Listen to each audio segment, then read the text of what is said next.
하나님의 말씀 신약성경 갈라디아서 6장 주보에는 3절에서 3절 4절로 되어 있는데 5절까지 살펴보겠습니다. 갈라디아서 6장 3절에서 5절까지 우리 함께 읽겠습니다.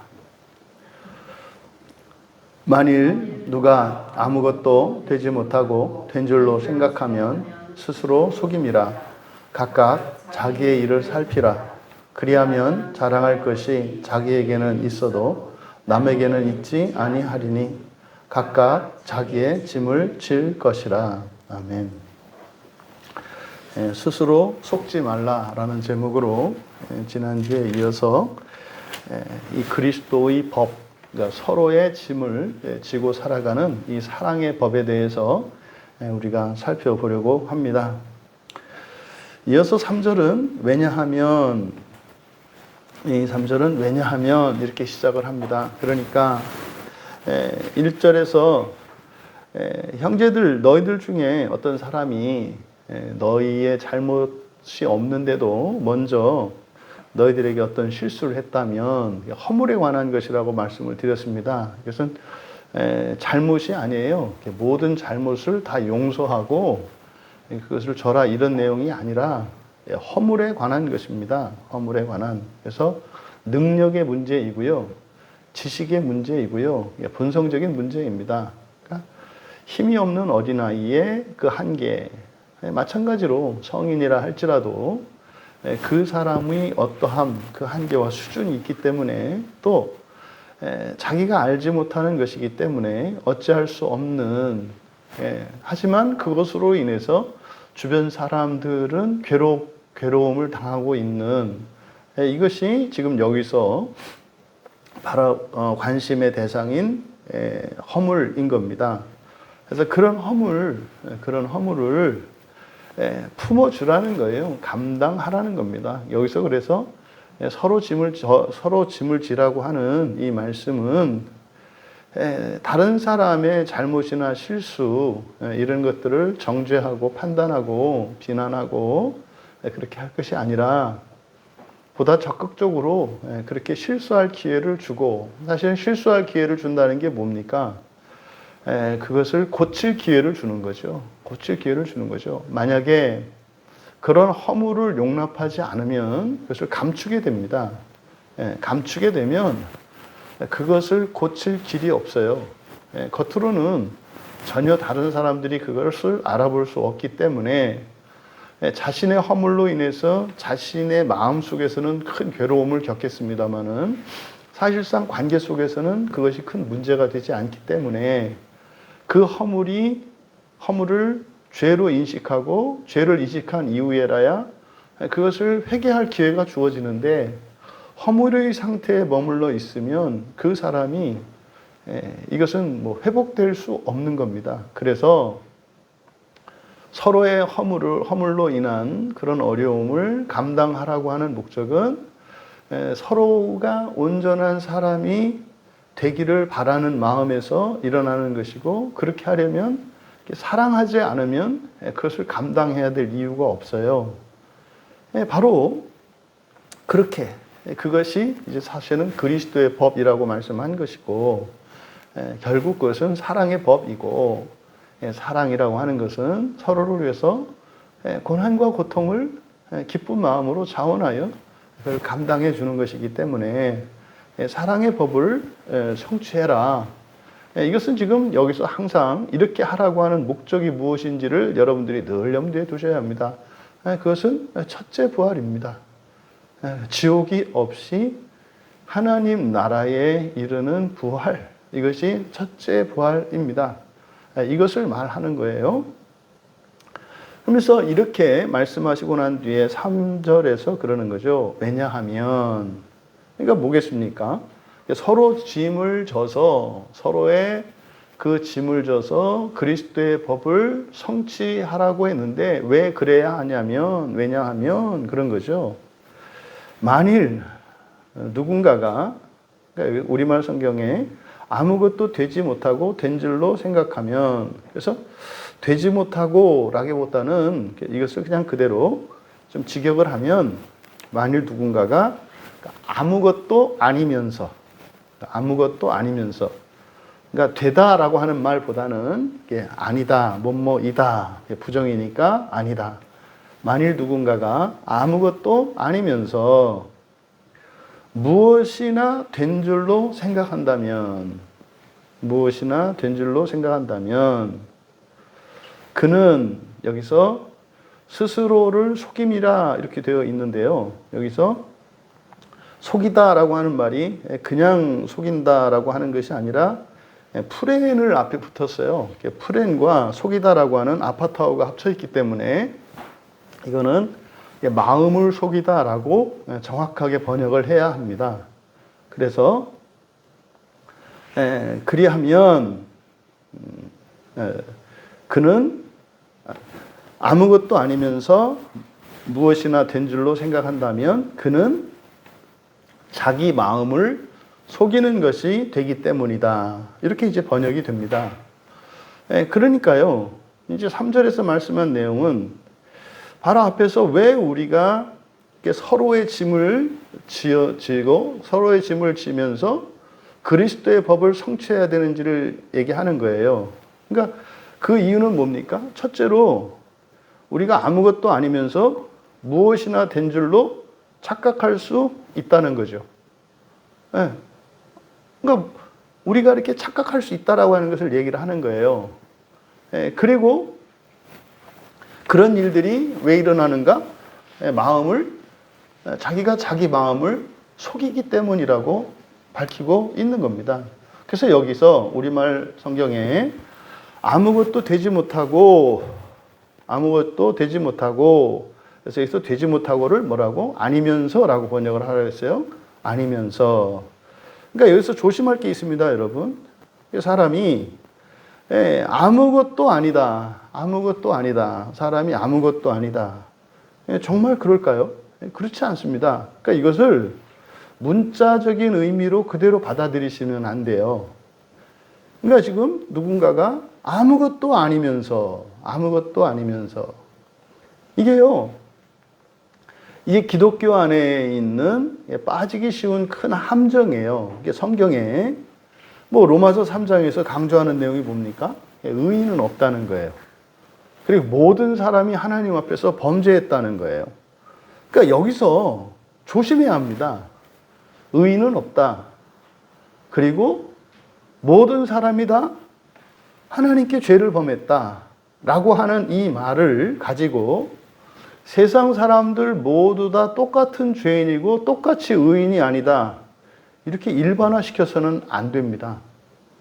절대로 그렇게 생각해서는 안 되는 거예요. 이것이 의외로 적지 않은 그리스도인들이 가지고 있는 매우 잘못된 생각입니다. 거기나 나나, 하나님 앞에서는 죄인이지. 이런 말을 하는 사람의 마음 속에도 그게 진심일까요? 그렇지 않거든요. 교회 안에요, 훌륭한 사람이 있고요. 정말 형편없는 사람이 있어요. 똑같을까요? 절대 그렇게 봐서는 안 됩니다. 그러니까요, 오히려 이 교회 안에 서로에 대한 존경심이 없어요. 세상에서는 확실하거든요.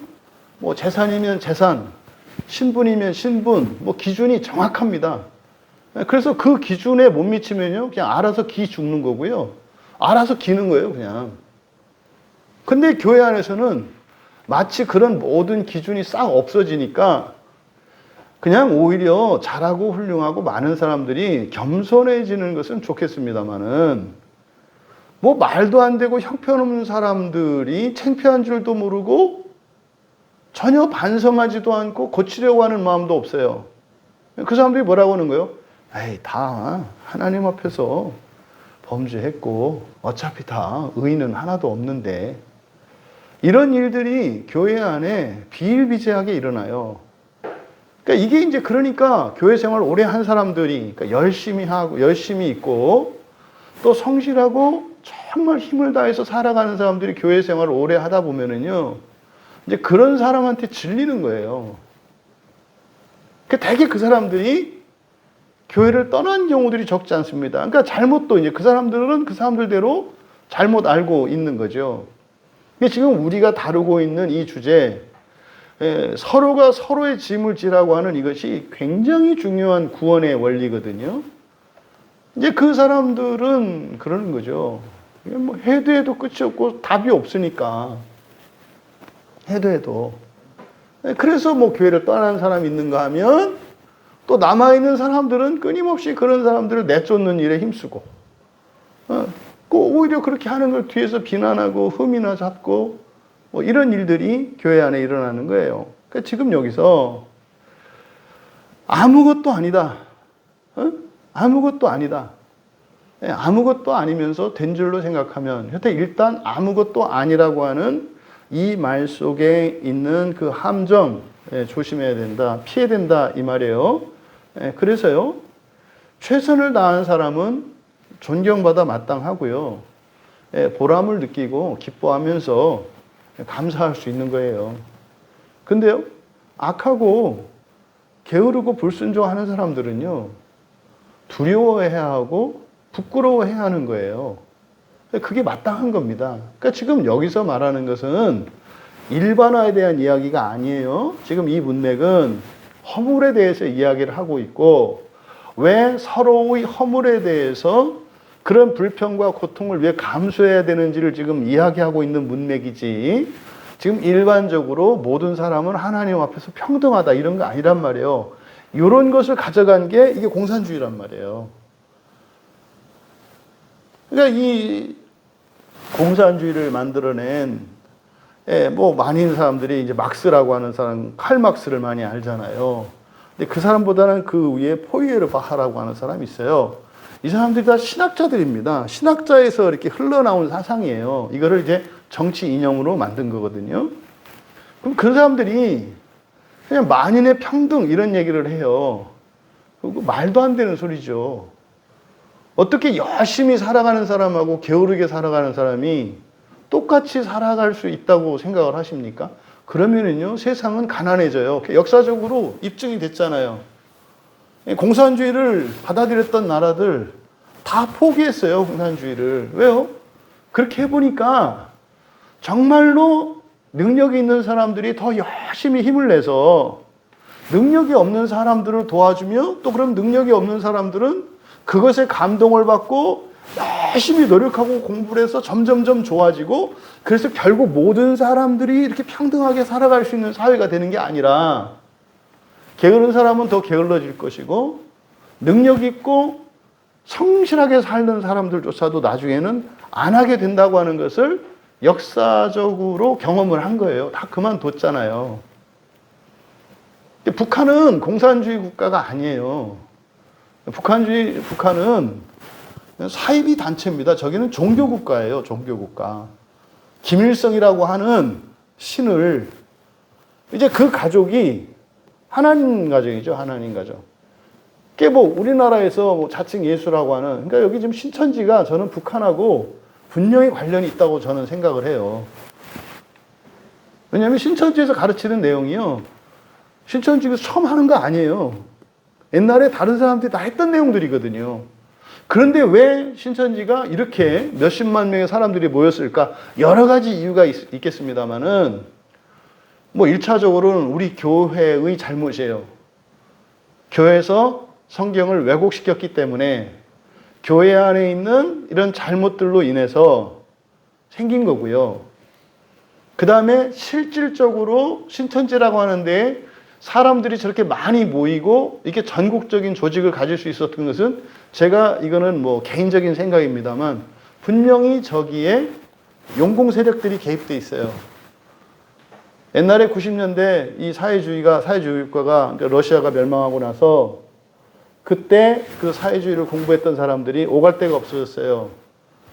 이 사람들이 이제 여기저기 이제 사회단체나 이런 데로 찾아갔는데, 제가 봤을 때는 신천지의 실질적인 그 브레인들, 그 전략가들이나 이 사람들은 제가 봤을 때는 과거에 운동권 출신들이 있을 거라고 저는 저 나름대로는 그냥 확신을 해요. 그래서 저들이 전도 전략이나 조직 관리하는 거를 보면 쟤네들이 하는 거하고 너무 비슷하거든요. 근데 지금 뭐 우리나라에 있는 뭐 간첩들 뭐 이런 애들은 다 신천지에 들어가 있을 거예요, 아마. 예, 걔네들이 다 이렇게 포섭돼 있다고 보는 거예요. 그래서 어마어마할 정도로 지금 그게 북한에 있는 저 김일성 가계의 그 가문의 왕국이 지금 남한에서도 일어나고 있어요. 예, 저는 이제 이 신천지를 경제적인 어떤 기업가로 보고 또 하나는 저는 어떤 정치적 이념의 어떤 세력들이 거기 있다고 보는 거거든요. 그러니까 어쨌든지 간에 말입니다. 이 교회 안에 있는 이런 잘못된 생각, 그것이 이게 마치 모든 사람이 똑같다. 그러니까 뭐 아무렇게나 막 살아도 된다. 이런 매우 잘못된 생각을 가지고 있는데 이것은 성경의 가르침에 반하는 것이다. 절대적으로 그렇지 않다. 그래서 뭐예요? 자기의 최선, 자기의 능력과 수준과 환경에 맞는 그 최대치가 있단 말이에요. 이게 최선이에요. 최선을 넘는 열심, 넘치는 거죠. 이거에 부족하는 게으름, 둘 다 문제예요. 둘 다. 그래서 이 최선을 다하는 것을 전제로 한다는 것을 우리가 기억해야 합니다. 그래서 아무것도 아니다. 이것이 그냥 일반화시키는 이런 얘기가 아니다. 이것은 지금 이것으로 인해서 엄청난 교회 안에 이런 이 오해로 인해서 부작용이 너무나 크기 때문에 좀 본문의 주제와는 상관이 없지만 좀 짚고 넘어가는 부분이고, 이게 아무것도 아니면서 그 다음에 무엇이 된 줄로 생각한다면, 여기서 무엇이 뭐겠습니까? 우리말 성경에는 된 줄로 이렇게 되어 있는데, 무엇이 된 줄로 생각한다. 이 무엇은 목표죠, 목표. 아무것도 아니면서 무엇이 된 줄로, 그러니까 뭡니까? 목표에 도달하지 않았으면서 목표에 이르렀다고 생각한다는 말이에요. 3절의 전반절이. 그럼 중요한 것은 뭐겠습니까? 우리들의 목표가 무엇인지를 분명히 해야 돼요. 우리의 목표. 여러분의 목표는 뭡니까? 이거는요, 첫째 부활이에요. 우리의 목표는 첫째 부활이에요. 그것은요, 죽음과 동시에 낙원에 가는 거예요. 이게 우리들의 목표이어야 합니다. 이건 공통의 목표예요.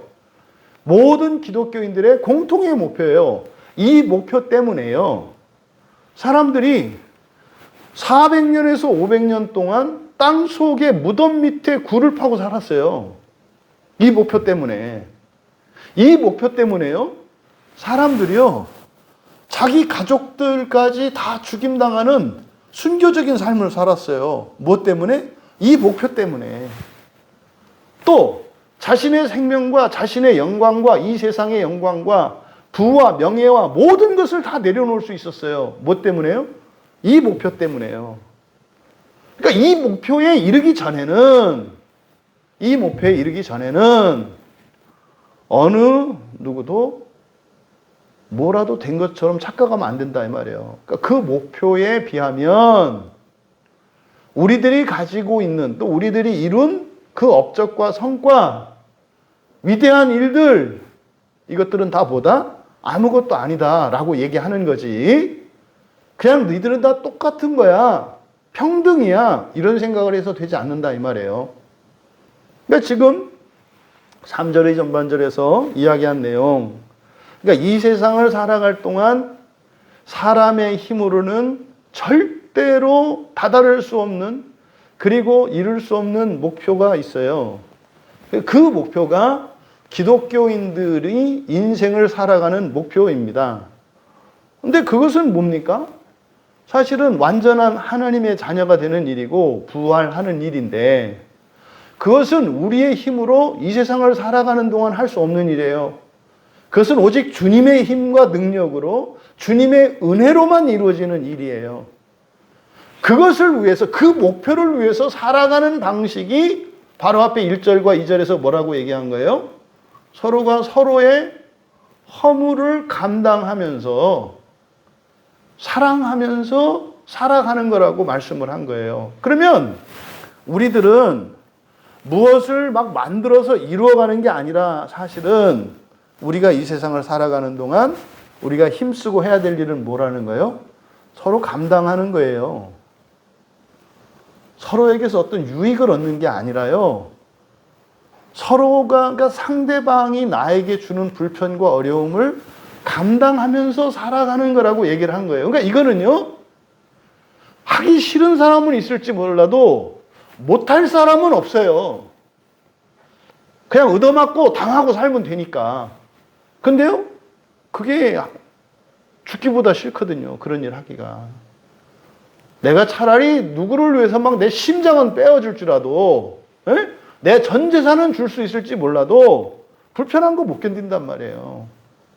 한두 번도 아니고 영원히 어떻게 그걸 견뎌. 그러니까 떠나간다고요. 또 어떤 사람은요, 반대로 그게 싫어. 내가 이렇게 자꾸 보니까 다른 사람들보다 모자란 것 같아. 이제 열등감에 이제, 뭐 우월감의 반대가 열등감이잖아요. 나는 자꾸 사람들보다 모자란 것 같고, 이제 우리가 종종 나눔을 하다 보면 그런 게 이제 지체들에게서 자꾸 보이죠. 나는 뭐가 못하고, 뭐가 못하고, 뭐가 못하고. 그냥 그렇게 고백하는 건 상관이 없어요. 근데 그렇게 말을 하면서 자기 마음속에 어떤 수치심이 있거나 이런 열등감을 가지고 있다면 그거는 이제 심각한 문제인 거예요. 바로 우리가 해야 되는 일은 설사 내가 그렇다 할지라도, 내가 못났다고 생각할지라도, 그러니까 어떻게 되는 거예요? 더 고마워하고 감사하면서 함께 살 일이요. 근데 이게 반대가 되면 어떻게 돼요? 열등감과 수치심 때문에 자존심 상해서 여기 떠나게 된다고요. 그 어디요? 아무도 나를 알지 못하는 사람들이 있는 곳으로 가죠.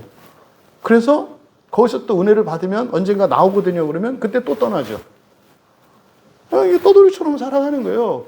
내가 이렇게 구겨진 모습으로 살기 싫단 말이에요. 정반대로 또 이제 우월감을 가지고 있는 사람들은 또 마찬가지로 반대의 경우입니다만, 여기는 기본이 안 됐어. 뭐 이러고 이제 또 떠나가게 되는 일들이 일어나는 거죠. 우리의 목표는 절대로 사람이 이룰 수 있는, 이 세상을 살아가는 동안 그 누군가가 이렇게 이룰 수 있는 그런 목표가 아니에요. 이것을 잊지 마셔야 돼요.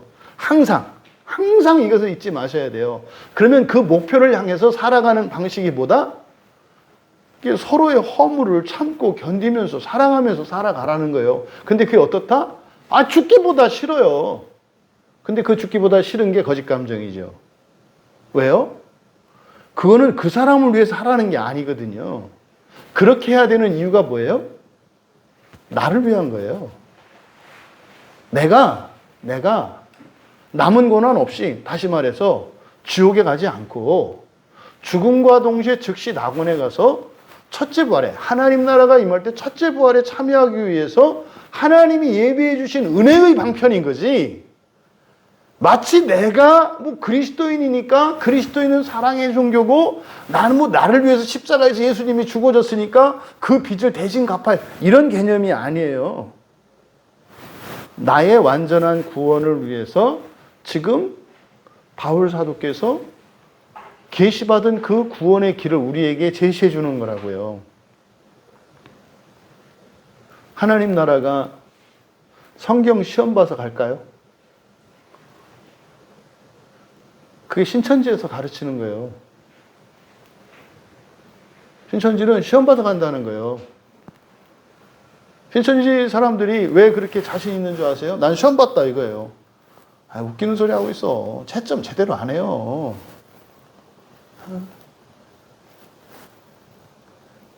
시험 봐서 가는 나라가 하나님 나라. 여러분, 그 말이 된다고 생각하세요? 어떻게 그런 생각을 해요? 또 반대로, 뭐 여러분들이 가지고 있는 어떤 경건에 대한 수준과 이런 거 있잖아요. 그런 걸 거라고 생각을 하세요? 알게 모르게 우리들이요, 이렇게 마치 하나님 나라에 즉시 들어가는 이 일이 어떤 자격이나 조건이 있는 것처럼 생각을 해요. 그런 거 없죠. 그래서요, 하나님이 하나님 백성들을 지옥에 보내지 않고 그냥 첫째 부활로 이렇게 하나님이 데려가시려고 부활시키려고 하는데 거기에 반대하는 게 누구라고요? 교인들이에요. 죄는 안 된다는 거예요. 왜? 그랬더니 뭐 나보다 교회도 늦게 왔고 나보다 착하지도 않고 또 나보다 성경도 덜 보고 나보다 전도도 덜하고 나도 기도도 덜하고 이렇게 얘기하는 거예요. 근데 어떻게 죄가 들어가요? 아니 그냥 너도 들어가고 죄도 들어가면 안 돼? 나는 그럼 뭐예요? 아니 이게 뭔 말인데 네가 그럼 그렇게 하면 넌 자격이 있나? 그건 아니지만 하나님의 은혜로 가는 거지만 그럼 죄는 그냥 가면 안 되나? 그건 아니죠 하나님. 몇 년도 고생해야죠. 이런 말도 안 되는 생각을 가지고 있어요. 근데 이게요, 다른 사람에 대해서 뿐만일까요? 자기 자신에 대해서도 이런 생각을 해요. 이런 생각을 하는 것과 하지 않는 것 차이가 뭘까요? 이런 생각을 하는 사람은요, 고칠 생각을 안 해요. 왜요? 금을 걷기 때문에. 안 된다고 금을 걷기 때문에 포기한다고요. 근데요, 이런 생각을 하지 않는 사람은 어떻게 해요? 늘 새로워지려고 노력하고 늘 온전해지려고 하나님께 은혜를 구해요. 여러분,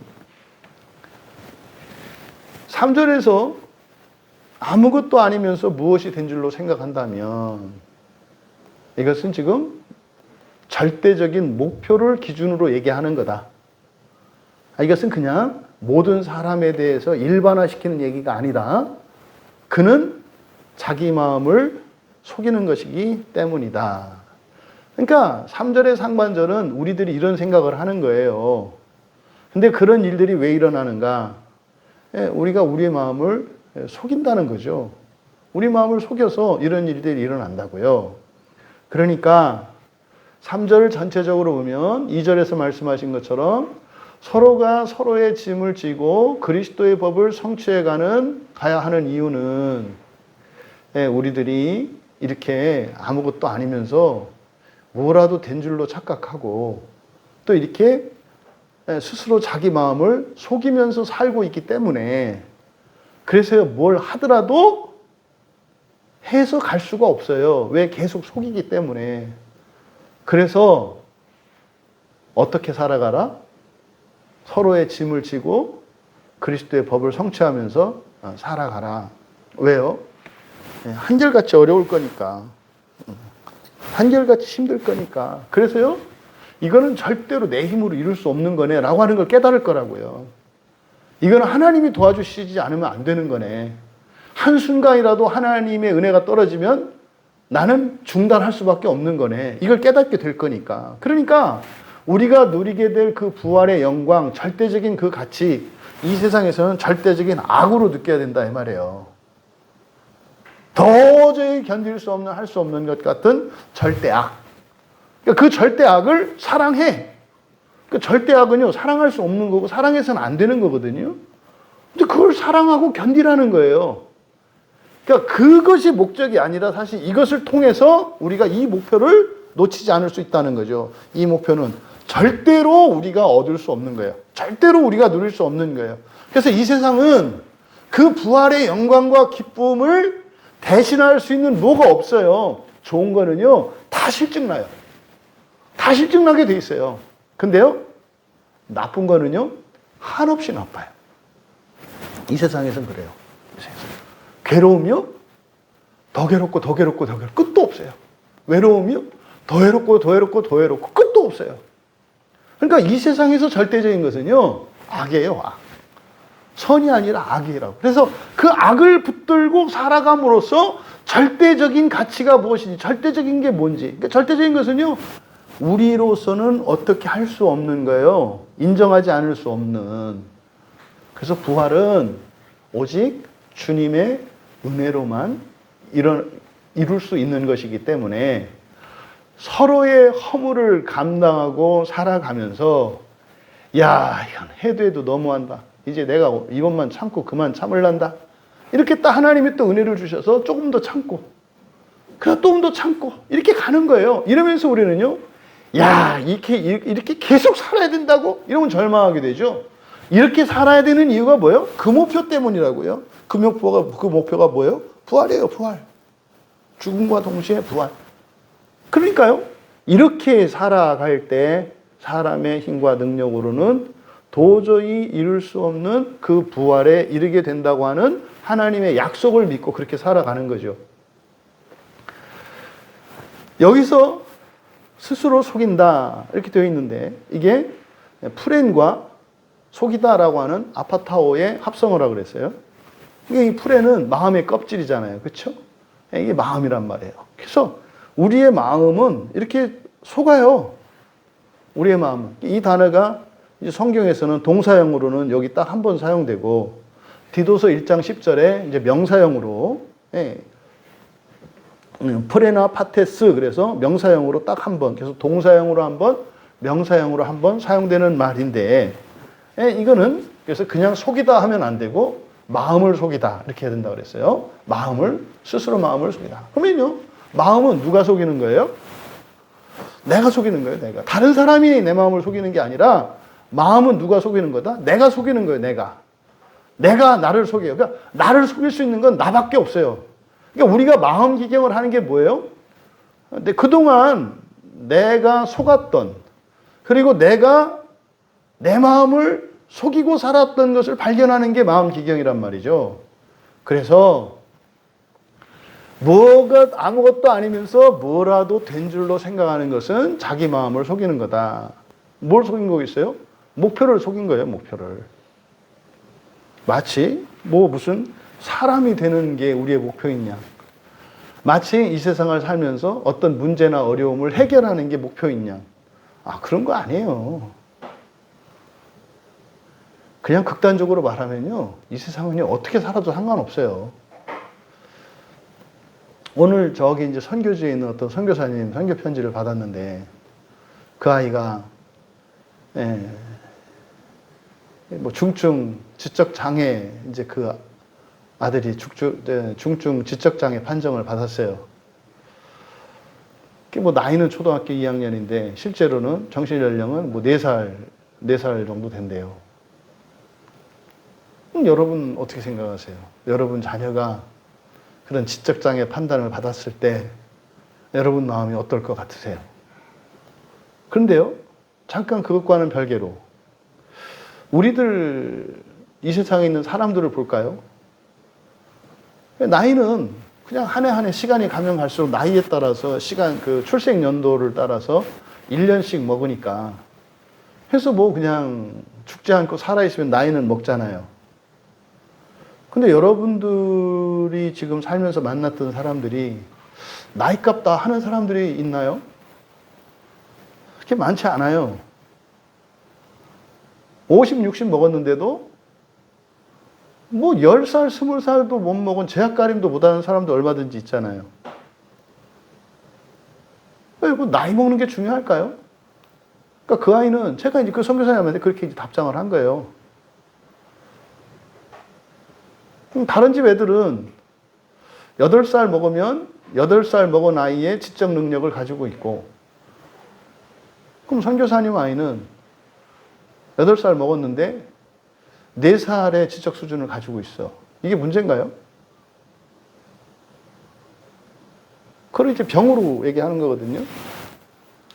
근데 그런 일이, 지적장애 판단을 받은 사람들에게만 그런 일이 있나요? 그렇지 않아요. 제약가림 못하는 어른들이 얼마나 많은데요. 그 중요한 거는요, 그럼 나이 많아야 되나요? 그것도 아니잖아요. 아니, 4살로 평생 살면 어때요? 예? 계속 나이 먹어야 되나요? 4살로 살면 안 돼요? 한 살씩 꼭 나이를 먹어야 되냐고요.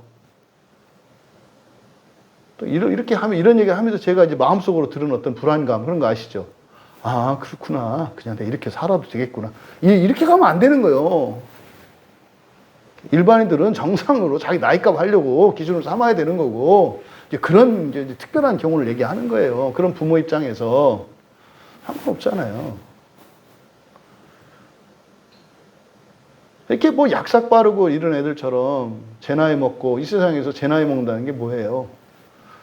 지적인 어떤 발달과 함께 일어나는 게 뭡니까? 항상 이 세상에는 긍정과 부정이 동시에 커져요. 제가 그랬어요. 인간적으로 마음 아프죠. 그럴 수 있죠. 근데 우리는 목사들이니까. 지적 장애라고 했습니다만, 지적 장애라는 말을 뒤집으면 뭘까요? 범죄 장애이기도 해요. 죄를 훨씬 더 지을 수 없어요. 그러니까 죄를 짓는 일에도 훨씬 더디죠. 근데 세상을 덜 사랑한다고요. 세상을. 그러니까 어떤 측면을 보느냐에 따라서 좋고 나쁘가 다른 거죠. 이렇게 중요한 거는 뭐 그 지적 상태가 어떠하냐가 중요한 게 아니라 그 상태에서 정말 이 세상보다 하나님 나라를 더 사랑하고 하나님 되는 것을 더 큰 가치로 여기고 살아가는 거, 이게 중요하지. 이 사람이 나이는 몇 살이고 이 사람의 지적 상태는 어떻고 이 사람의 신앙의 상태가 어떻고 이게 중요한 거 아니다 이 말이에요. 그러니까 우리가 우리의 마음을 속이는데 말도 안 되는 세상적인 어떤 기준들을 갖다 놓고 우리들 자신을 판단하고 평가해요. 근데 그렇게 하는 목적이 뭐다? 목표를 바꾸는 거예요, 목표를. 그리스도인이라고 하는 사람은 하나의 목표를 갖고 있는 사람들이에요. 동일한 하나의 목표. 이것이 같아요. 그래서 전 세계 사방에 흩어져 살아도 상관이 없어요. 왜요? 한 목표를 향해서 가니까. 그럼 현재의 상태로는 동쪽 끝에서 서쪽 끝까지 멀 수도 있어요. 상관없어요. 중요한 것은 뭐예요? 한 목표를 향해서 가고 있느냐가 중요한 거예요. 근데 사람들이 잘못된 기준을 들어오면 어떻게 돼요? 지금 그 기준에서 거리가 얼마냐? 방위가 어떠냐? 이건 갖고 따진다 이 말이에요. 이게 뭐예요? 너는 장로교인이냐 감로교인이냐? 뭐 심지어는 이단이냐 정통이냐 이런 말도 안 되는 것 가지고 따진다 이 말이에요. 중요한 거는요. 하나의 목표를 향해서 가고 있는가? 이게 중요한 거다 이 말이에요. 이게. 그런데요. 그리스도인들이 자기 마음을 속여요. 그래서 목표를 바꾼다고요. 이 목표를. 결국 3절은요. 앞에서 1절과 2절에서 말씀하셨던 우리가 왜 서로의 허물로 인한 서로의 그 짐을 지면서 살아가면 안 되는가? 왜 그러지 않으면 안 되는가? 왜 그렇다는 거예요? 자꾸 우리가 마음을 속인다고요. 그건 뭡니까? 혼자서 신앙생활을 하게 되면은요. 혼자서 신앙생활을 하게 되면 자기 만족에 빠지게 됩니다. 그리고요. 제한된 곳에서 자기가 원하는 환경 속에서 살아가는 사람들은 철저하게 자기의 허물이 은폐됩니다. 그러니까 여러분들이 끼리끼리 모여서 사는 걸 좋아하는데 그거 굉장히 위험한 거예요. 끼리끼리 모여서 살면은요. 그 끼리끼리가 가지고 있는 공동의 허물이 있는 거거든요. 사실은 무슨 취미가 같고 성격이 같다고 생각하겠습니다만 유유상종이라고 할 때 그 끼리끼리의 핵심은 뭐예요? 허물이에요, 허물. 공통의 허물이 있기 때문에 편한 거예요. 공통의 허물이 있기 때문에. 그래서요, 이렇게 저렇게 끼리끼리 모이려고 하는 이 시도는 허물로 인하는 것이고, 그게 사실은 서로가 서로의 짐을 지고 살아가라고 하는 이 말씀에 적극적으로 반대되는 삶의 양태예요. 그럼 교회 보세요. 교회적으로. 장로교는 장로교끼리, 감리교는 감리교끼리. 이게 끼리끼리잖아요. 그럼 뭐예요? 우리 교단 내에 가지고 있는 이런 허물을 뭐 공통적으로 같이 지고 있는 거예요. 안 드러난다니까요. 욕을 먹어봐야 알아요. 그리고 장로교회 안에서도 다른 교회 교제가 있어야 돼요. 근데 지금 보세요. 다 교제 끊어버리잖아요. 그러니까 뭐예요? 각자가 알아서 지고 갈 일이지 서로 지고 갈 일은 아니다. 뭐 이렇게 하는 거 아닙니까? 근데요. 서로 짐을 지고 가야 그 허물이 죄인 것을 깨닫고 그 사람이 회개할 기회를 갖고 그래서 살아가는 동안 남은 고난 없이 그 나라에 임할 수 있다니까요. 이 세상 사는 동안 들키지 않으면 되는 게 아니에요. 이미 드러났는걸요. 다른 사람들은 다 아는걸요. 허물을. 나는 모르니까 속 편하다고 될 일입니까? 아니라니까요. 반드시 해결돼야 한다니까요. 여기서 해결 안 되면 어떻다고요? 지옥 가야 한다니까요. 절대로 지옥 안 갈 거라는 생각이 있으니까 그거 회개할 생각 안 하고요. 고칠 생각 안 하죠. 그냥 살잖아요. 지금 그 이야기를 3절에서 이야기한 거다.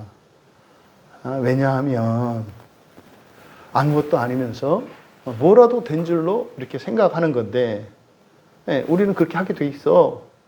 왜? 자기가 자기 마음을 속이기 때문이야. 이렇게 말씀을 한 거죠. 그러니까 지금 3절은 서로가 서로의 짐을 지고 살아가는 절대성에 대한 얘기예요. 이렇게 안 하면 안 돼. 다른 길이 없어. 그렇게 안 하면 허물을 고치고 온전하게 못 가. 그렇게 안 하면 그리스도께서 네가 죽음과 동시에 즉각적으로 너를 완전히 의롭게 하시고 낙원으로 올려서 부활시키겠다고 하신 그 약속을 받지 못하는 거야. 이거죠. 그리고 4절에 각각 자기의 일을 살펴라. 이게 웬 변덕이에요 또. 앞에서는 서로의 짐을 지라고 하든지.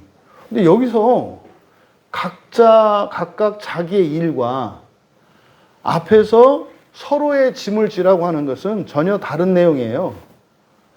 그럼 여기서 지금 3절을 사역하면 여기서 각 자기의 일 밑줄 치시고 우리말 성경에 자기의 일이라고 했잖아요.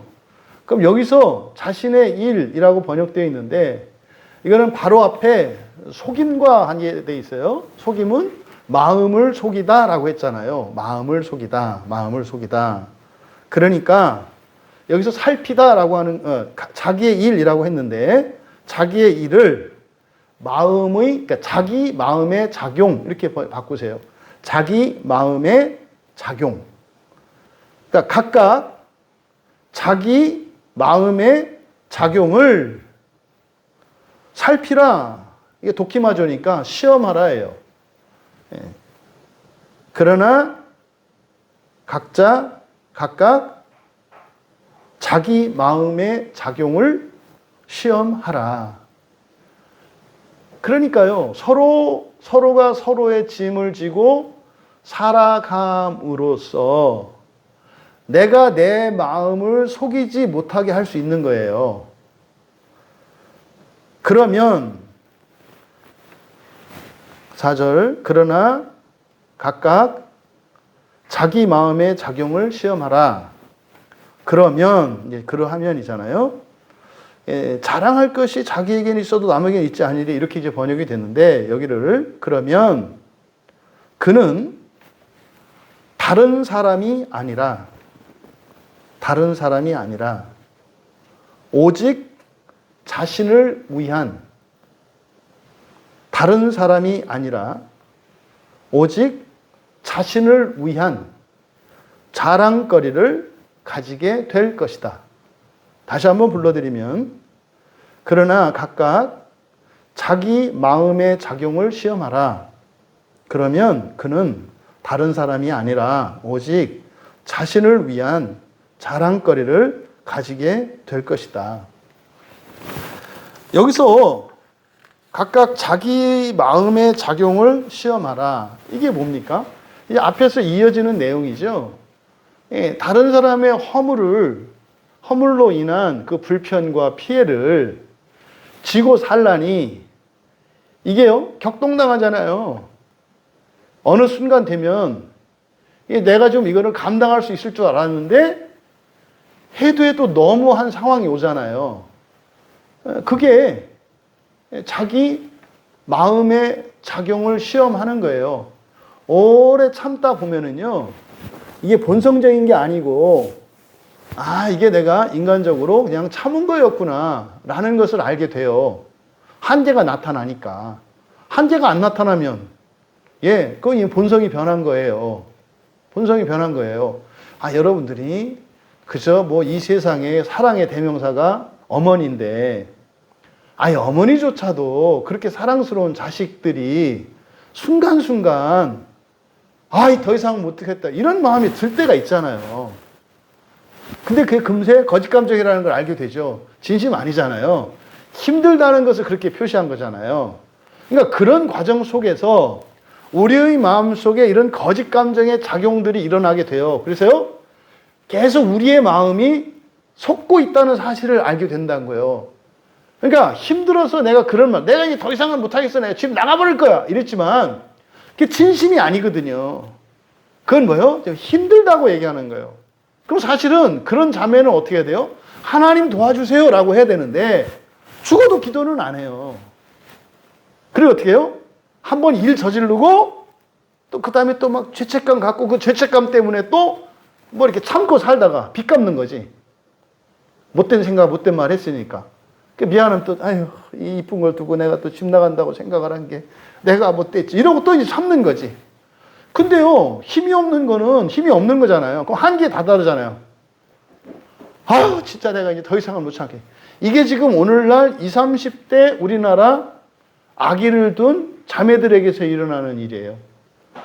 이 자매들의 공통점이 뭐다? 기도하지 않아요.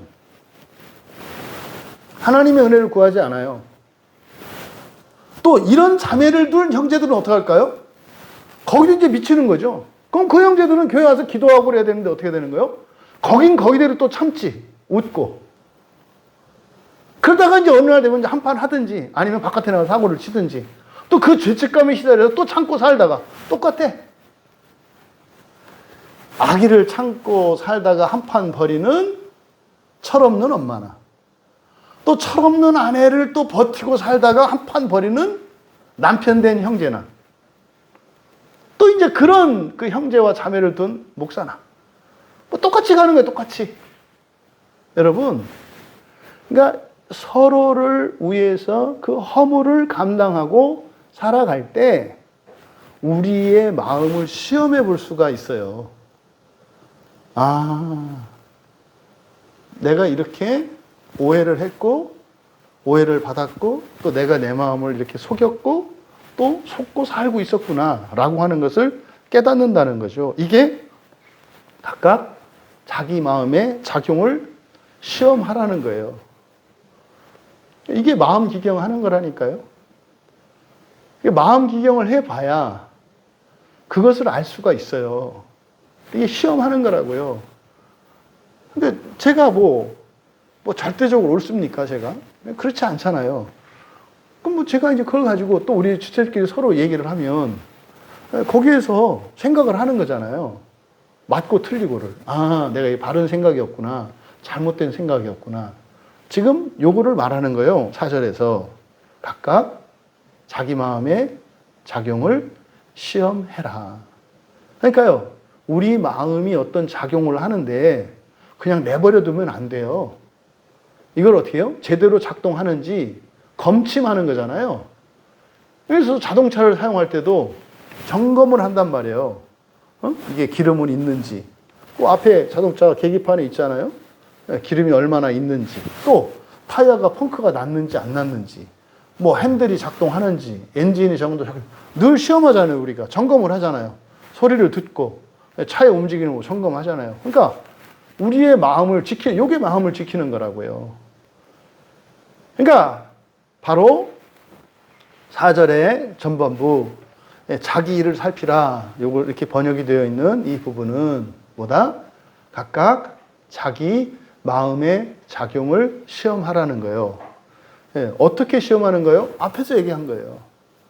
서로의 허물을 치고 그리스도의 법, 사랑의 법을 성취하기 위해 살아가면서 자기 마음이 어떤 마음인지, 고장난 마음인지, 펑크가 났는지, 기름이 떨어졌는지, 오일이 떨어졌는지, 뭐 나사가 풀렸는지 이렇게 점검을 하는 거다 이 말이에요.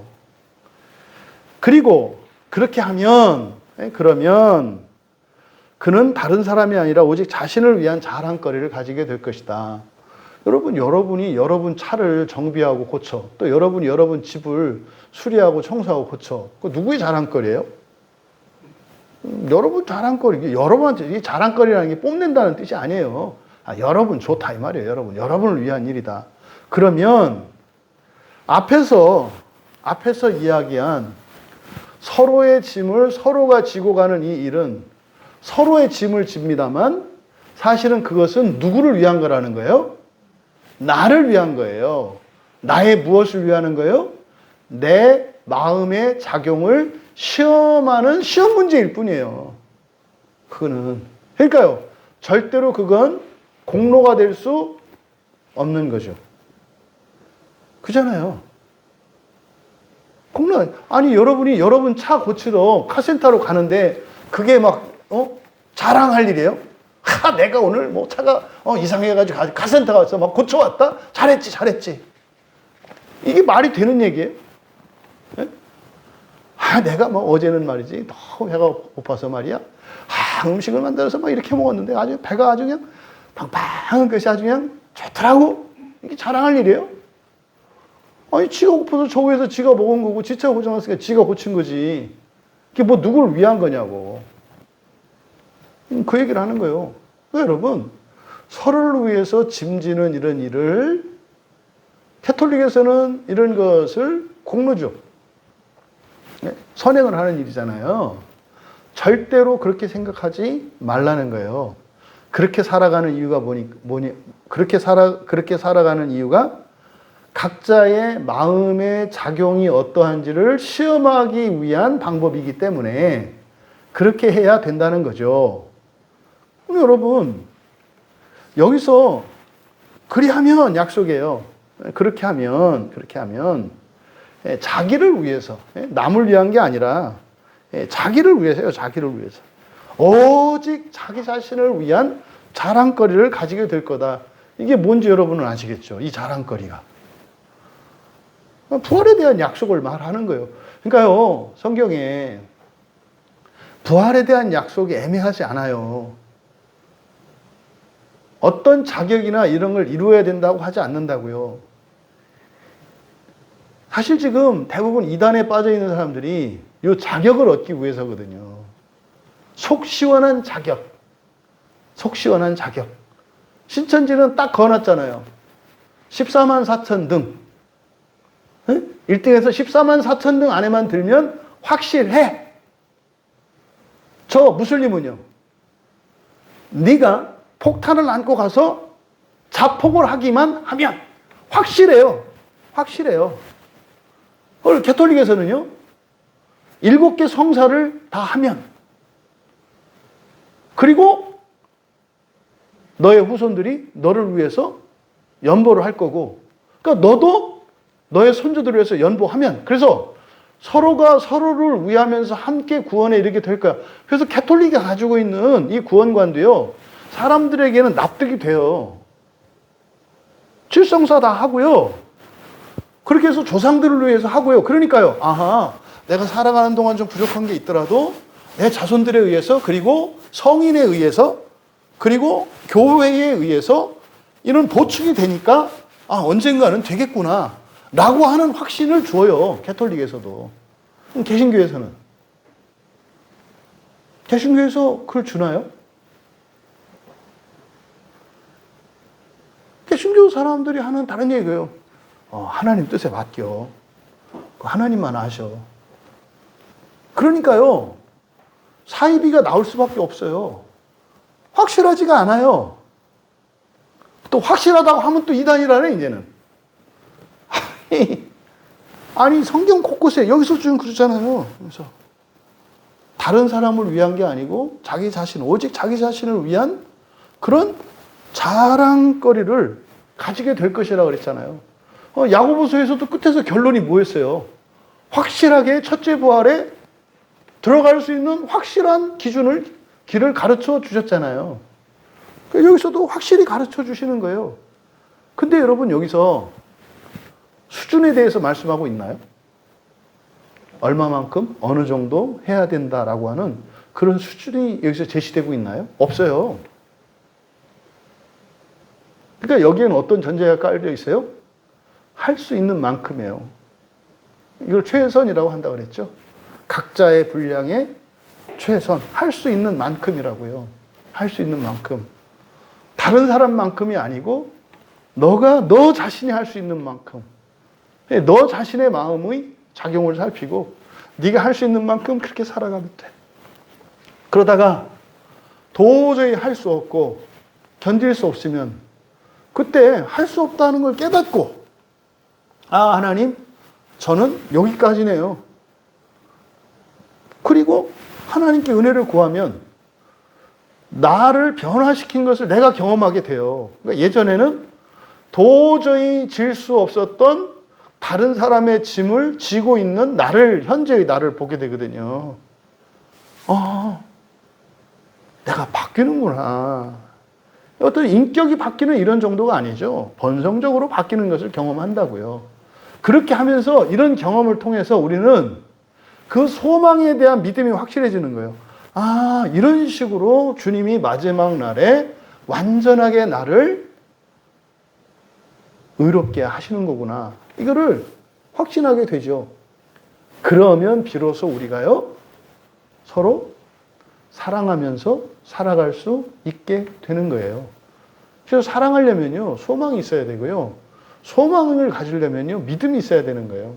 그러니까 그 믿음에 대한 내용이 뭐예요? 성경이죠. 여기에는 어떤 수준이나 어떤 자격 조건 이런 것을 일체 이야기하지 않는다. 왜요? 그것은 주님이 하실 일이니까. 여러분, 그렇게 하면, 그러면 다른 사람이 아니라 오직 자신을 위한 자랑거리를 가지게 될 것이다라고 하는 이 말씀이 여러분들에게 아멘으로 받아들여질 수 있기를 바랍니다. 그래서 서로가 서로의 짐을 지라고 하는 이 말씀이 우리에게 멍해로 다가오는 게 아니라 우리에게 광명으로, 아, 내가 첫째 부활에 참여할 수 있는 길이 이거구나. 이거는요, 누구도 하지 못할 일이 아니에요. 누구라도 할 수 있는 일이라고요. 근데 우리의 마음이 자꾸 우리를 속여서 괜히 엉뚱한 데 힘쓰게 하고 넘치게 하거나 모자라게 하고 결국 그렇게 해서 방향을 잃게 만드는 거죠. 그게 지금 얼마나 많은 사람들이 그 길을 벗어나서 살아가고 있습니까? 예? 열렬히 허튼 길을 향해서 얼마나 가고 있어요. 쉬라고 해도 못 쉬잖아요. 응? 힘들어 죽겠대. 저 쉬라고 그러니까 또 쉬면 안 된대. 그럼 하라고 그랬더니 힘들어 죽겠대. 그럼 쉬라고. 쉬면 또 안 된대. 그걸 뭐 어떻게 하겠다는, 그걸 뭐라 그래. 그냥 내비둬야지. 기름 떨어질 때까지 그건 뭐 어떻게 말릴 장사가 없어요. 죽어도 하겠다고 막 가면서 막 힘들어 죽겠다고 하면서 가는 거 막 울면서 막 입술을 깨물고 막 가면서 막 가. 아니, 안 가도 되는데 안 된대.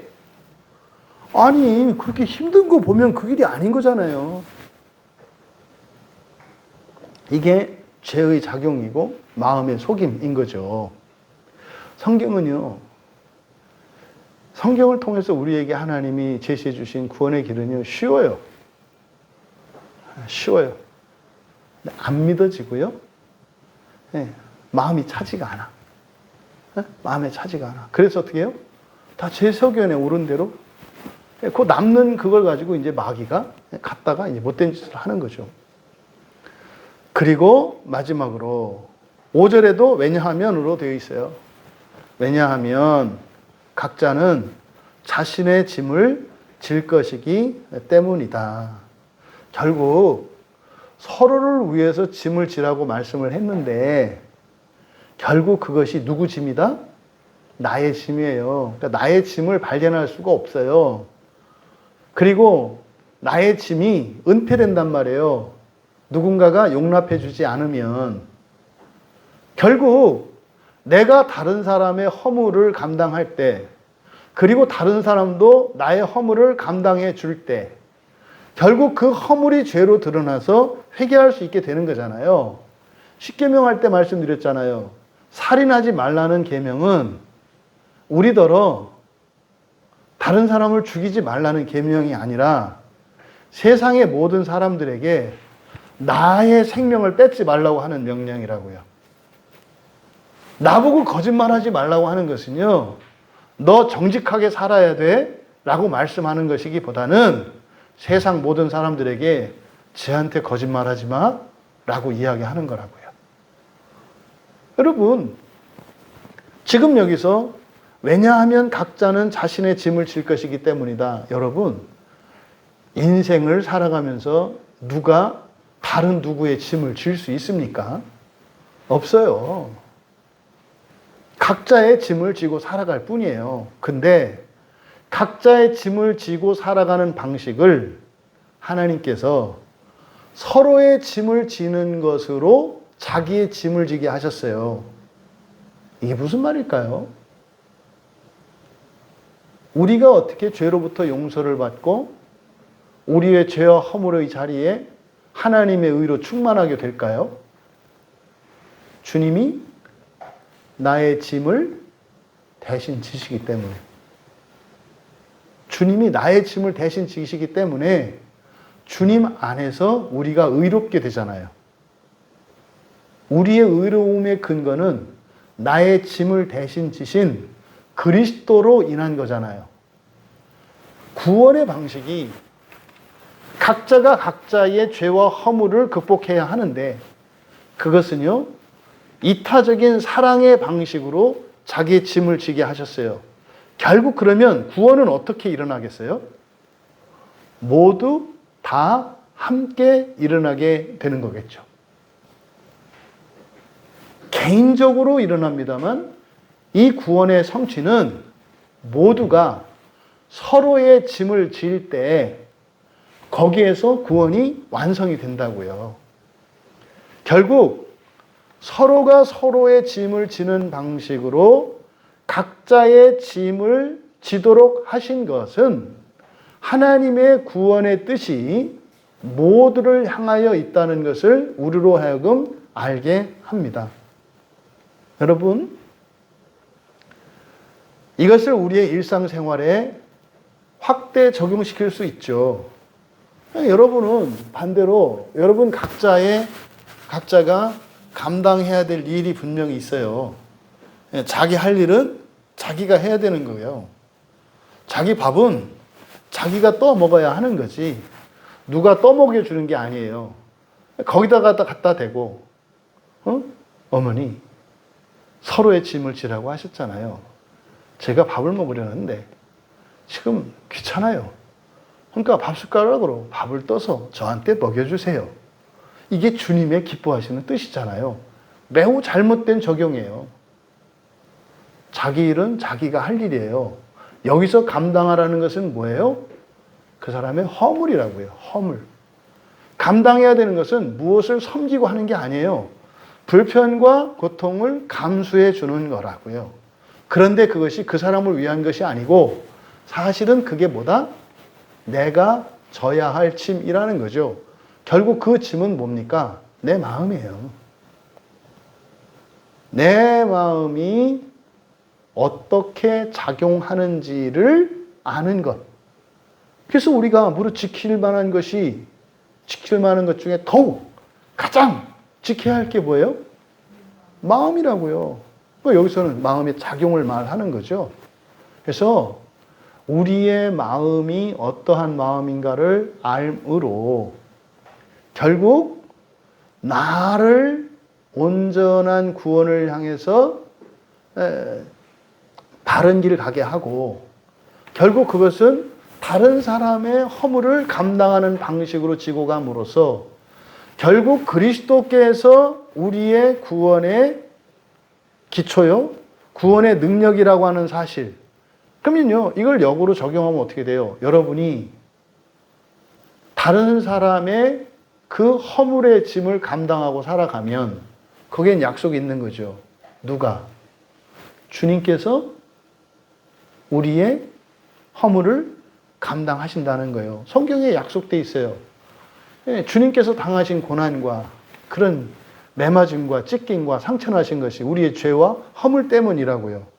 그런데 그 은혜를 입을 수 있는, 입기를 원하는 사람이 있고 그렇지 않고 스스로 자기가 자기의 모든 구원을 이루면서 살아가겠다라고 생각하는 사람이 있을 수 있는 거예요. 근데 지금 여기서 바울 사도는요, 그렇게 하지 마라. 그리스도의 공로를 힘입어서 그리스도로 말미암아 의를 이루라고 말씀하는 거죠. 그러면 그 은혜를 너희들이 입으려면 원해야 되는데, 그리고 믿어야 되는데, 그것이 결국 너희들이 살아가면서 서로가 서로의 짐을 지며 살아감으로써 그것이 그리스도의 공로를 덧입고 그리스도의 은혜로 의롭게 되기를 원하고 또 그렇게 해주신다는 것을 믿는 믿음의 고백이라고 말씀을 한 거예요. 그러니까 이것을 절대로 도덕적인 접근이나 어떻게 어떤 종교적인 실천으로 이해하셔서는 안 돼요. 하지만 이것을 통해서 우리가 알 수 있는 것은 뭐다? 아하, 하나님은 나 하나만이 아니라 모두의 구원을 기뻐하시는구나. 결국 예수 그리스도께서 십자가를 지신 것은 나만을 위한 것이 아니라 결국 그런 방식으로 대신 짐을 지시는 방식으로 구원의 길을 예비하신 것은 주님으로 인해서 구원받은 내가 또 다른 사람을 통해서 구원을 얻게 하시고 그렇게 함으로써 또 구원을 얻은 그 사람이 또 다른 어떤 사람을 통해서 구원을 이루어가게 함으로써 결국에는 이 세상의 모든 사람들이 시대와 공간을 초월해서 전부 어깨를 맞대고 동시에 완전한 일체를 이루게 하시도록 하려는 것이구나 라고 하는 것을 우리가 깨닫게 됩니다. 여러분, 우리가 우리의 마음을 속이고 있다는 사실, 구원에 대해서 또 우리들이 살아가는 삶의 방식에 대해서 목표에 대해서 믿음에 대해서 소망에 대해서 우리가 믿고 의지할 것은 오직 성경뿐입니다. 성경뿐입니다. 그러면 주님께서 우리의 모든 짐을 대신하시는 그 구원의 은혜를 덧입음으로써 우리에게는 부족함이 없는 거죠. 여러분, 지옥에 대해서 걱정할 필요가 없는 거예요. 단지 뭡니까? 서로를 위하여 서로의 짐을 짐으로 각자의 짐을 지되 거기서 자신의 한계를 발견하고 나를 새롭게 하여 주시도록 은혜를 구할 때 현재적으로 장차 일어날 부활의 영광의 증거로서 나를 변화시키시는 하나님의 일을 경험하게 되죠. 그것이 우리의 마음의 작용을 통해서 일어나게 된다. 여러분, 더욱 확신 안에 거하시는 우리 모두가 되시기를 바라고, 주일의 세계관에 대해서 이야기를 했는데, 오늘 이 말씀을 통해서는 나의 구원이 아니라 우리의 구원으로 기뻐하시는 하나님의 뜻을 깨달아서 내가 가장 나를 위해서 살아가는 방식은 다른 사람을 위해 살아가는 것이다. 그때 다른 사람을 위해 살아간다는 것은 뭐 친절과 사랑을 베푸는 것, 그것보다 그거는 할 수 있는 사람은 하고 할 수 없는 사람은 못 하는 거잖아요. 누구나 할 수 있는 게 뭐다? 불편을 감수하는 거다. 허물을 감당하고 그것을 깨달을 때까지 회개할 수 있도록 기도하고 돕는 길이다. 이렇게 영광스러운 교회로 지어져 가기를 주님의 이름으로 축원합니다. 우리 말씀을 생각하며 함께 기도합니다. 혹시 지난주 서로의 짐을 지고 살아가라고 하는 이 말씀 속에서 각자의 짐지는 일에 대해서 방심했거나 또 허물을 지고 가는 것을 말하는 건데 각자가 스스로 해야 될 일들을 마치 누군가가 대신 해야주는 뭐 이런 것으로 착각했다면 그걸 바로잡기 바라고, 또 오늘은 특별히 서로를 위해서 살아가는 그 일이 결국은 나를 위한 길이라는 것. 그래서 나를 위한 길이 성경에서는 나를 위하는 일이 다른 사람을 위하는 일이고 다른 사람을 위하는 일이 나를 위하는 삶이라고. 근데 거기 핵심은 뭐예요? 허물입니다. 허물. 죄와 허물이에요. 다른 것이 아닙니다. 그래서 뭐 경제적으로든 아니면 친절로든 어떤 식으로든 돕고 하는 그 기준이 명확해야 돼요. 허물에 대해서는 여러분들이 기꺼이 서로 감당하며 살아가야 합니다. 하지만 죄의 문제는 그건 각자가 지고 가야 되는 거예요. 반드시 회개해야 되는 것이고 반드시 극복해야 되는 것이고 변화시켜야 하는 것이에요. 그래서 나의 짐을 지고 살되 서로를 위하여 함께 살아감으로 우리 모두가 영광스러운 구원의 길에 함께 나아가는 우리 광야교회 공동체가 되도록 우리 같이 기도합니다. 살아계신 하나님, 다시 한번 하나님의 이 구원의 길이 한 사람 한 사람을 통하여 모든 사람을 구원하시기를 기뻐하시는 하나님의 뜻을 밝히 드러내는 것임을 다시 한번 깨닫게 되었습니다. 저희들의 인생관을 되돌아보고 점검할 수 있는 기회가 되게 하여 주시고 나에게 집중되어 있던 우리의 인생을 이제 서로를 향해 돌아보며 또한 기쁨과 즐거움을 추구하던 인생에서 오히려 서로의 허물의 짐을 기꺼이 감당하며 살아감으로 나의 온전한 구원을 이루어가는 것이라는 이 구원의 진리의 말씀을 바르게 깨닫게 하여 주셨사오니 주신 말씀으로 살게 하여 주시고 그렇게 살아감으로 저희들에게 확정되어진 그 첫째 부활의 영광으로 기뻐하며 만족하며 감사하며 찬양하게 하옵소서. 감사하며 예수님의 이름으로 기도하옵나이다.